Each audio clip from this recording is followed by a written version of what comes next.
Hi, and welcome to the second week of our world premieres for Carousel's brand new playwright project. I'm joined today with Joan Boskovich, who's the author and playwright for the show premiering this week on Friday, A Powerful Placebo. Hi, Joan. Thank you for joining me. Oh, thank you, Alex. So you're kind of new to the carousel scene. So just in case nobody quite knows who you are, could you introduce yourself? Tell us a little bit about yourself. Okay, you're probably wondering how someone from California got involved with writing a play for the Carousel Theater in Iowa. David Dubchak, who organized this project, is my nephew. Oh, wow. And I read on one of his posts that he was looking for volunteers to either write a complete play, to collaborate and write a complete play, or to write individual one-act plays. And so the five of us who volunteered, we all unanimously decided we're going to write our own plays. So that's how that happened. David supplied us with a lot of instruction, with a lot of guidance. He was very organized. He had us start with a universal theme and then generate ideas for plot and characters. And he gave us a lot of videos to watch or things to read, a lot of resources to develop characters and conversation. Wow. Okay. So you hear about the project through David, who's your nephew.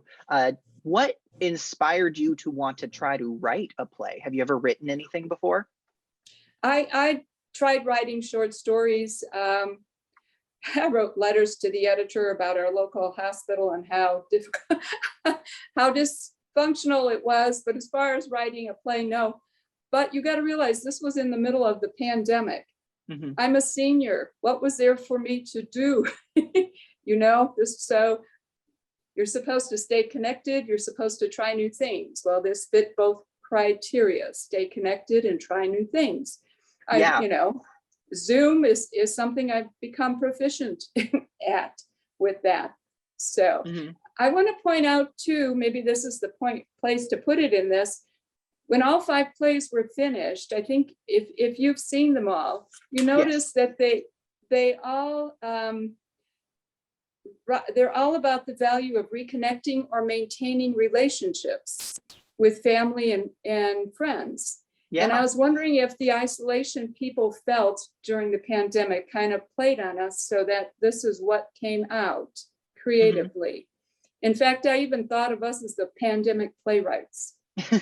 Okay, so that's a really great point. So you write this show during quarantine, and obviously, it provided an opportunity because you guys were meeting virtually, so that allowed you, someone in California, to actually participate.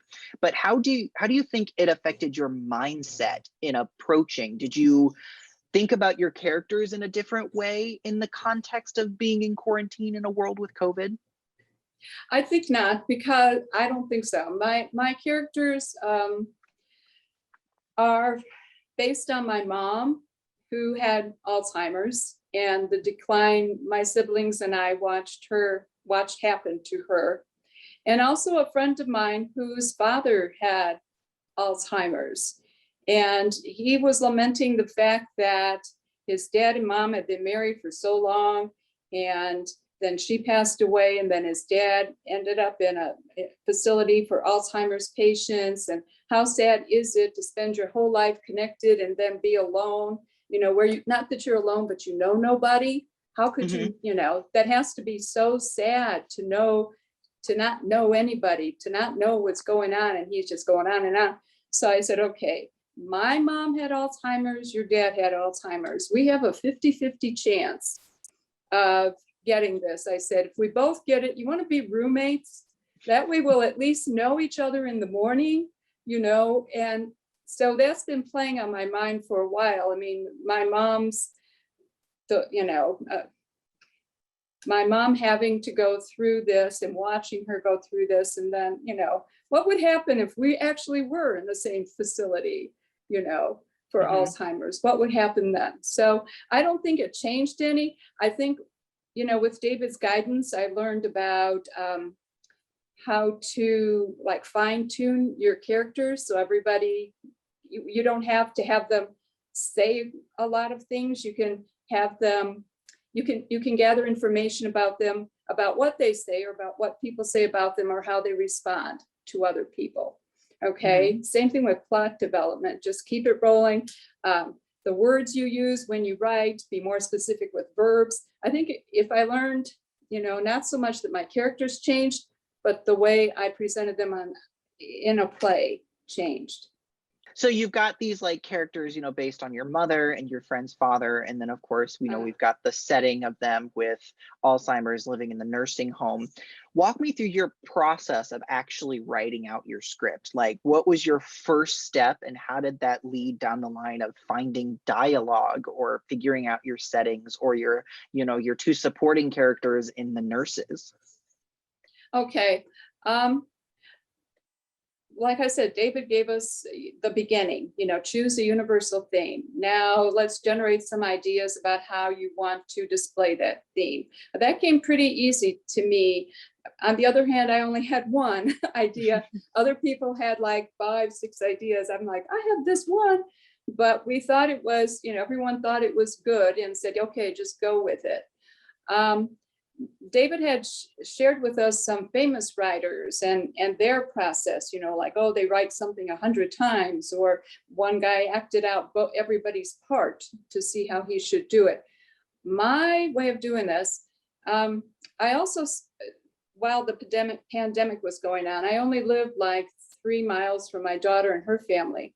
And my youngest grandson was in 4th grade. So they were doing distance learning, of course. And I knew, Andrea and I both knew this isn't going to work. So I sat with him and a friend of his, but they had like class for 45 minutes, 15-minute break, class for 45 minutes, 15-minute break. And during those breaks, what I did was walk.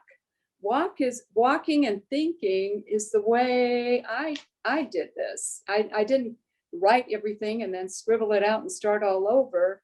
I walked, I thought about what I wanted, then I wrote. I mean, there was some scribbling out, but mostly when I walk, I see just how these things all come together. That was my approach. Wow. Did that answer your question? Totally. Yeah. So Okay. I'm guessing, did you write traditionally with like a pen and paper, or did you actually type it out? I'm 73. Everything gets written out. And then I had to laboriously go from my paper to the computer. Okay. And then make sure things were lined up and Yeah. And well, you've written a very powerful show, and it's kind of sits heavy on the heart there a little bit, and it tugs at your heartstrings towards the end. I do have to say, I'm very impressed with all of the playwrights so far, because I know there are some people who have written before, and there are some people where this is their first time writing, and you all have really written some incredible shows, very, very powerful. And you kind of mentioned it at the beginning of like there being these common themes throughout the shows, and reconciling with family and keeping connections as one. And I also saw that one that I noticed is that everyone kind of deals with a little element of loss throughout the play as well.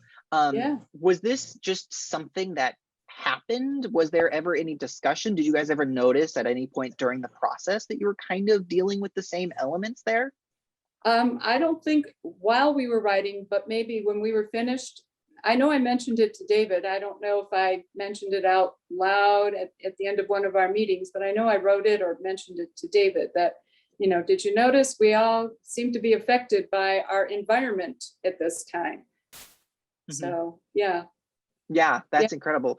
Because, COVID really just shut down everything. From, just regular life to even just the way theaters like Carousel operate. We had to cancel our whole season. And we came up with this playwright project to hopefully keep people involved and keep people finding some kind of creative outlet and inspiration in such a hard time. Did you find yourself being creatively inspired through this process? Did it lead you to want to write anything more at all?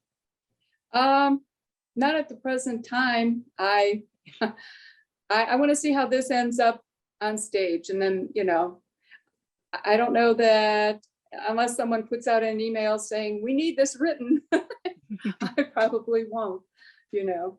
I don't know that I'll join it. There is a creative writing group in the next town over that I thought maybe I would go to, but we'll see. I really am not ready to like do a lot of joining of different things right at this time. Mhm. Well, thank you for coming out and talk You're to me welcome. this evening. Again, this is Joan, and she has written Powerful Placebo. Sorry, I keep stuttering over that words. She's written a Powerful Placebo that is premiering this Friday at 7 p.m. right here on our Facebook channel and on our YouTube channel. Joan, thank you so Oh, you're much for welcome. joining me and Yeah, talking to me today. thank you. And I enjoyed meeting you. yeah, thank you, and enjoy your world premiere. All right. Okay. Bye-bye.